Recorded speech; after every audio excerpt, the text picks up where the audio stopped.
बिस्मिल्लाहिर्रहमानिर्रहीम। प्यारे दोस्तों, अस्सलाम वालेकुम।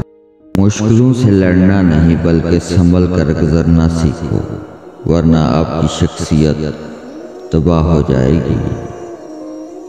जिसे अल्लाह ताला अपनी मोहब्बत देता है उसे कभी किसी और चीज़ की ख्वाहिश नहीं होती, और जिसे वो दुनिया देता है इसकी ख्वाहिश भूख बन जाती है, कभी ख़त्म नहीं होती। बेकली बेखुदी कुछ आज नहीं, बेकली बेखुदी कुछ आज नहीं, एक मुद्दत से वो मिजाज नहीं।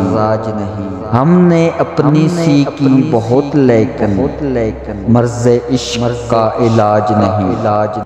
दर्द अगर है तो मुझे बस है, अब दवा की कुछ एहतियाज नहीं। शहर खूबी खूब देखा मीर, जिनसी दिल का कहीं रवाज नहीं।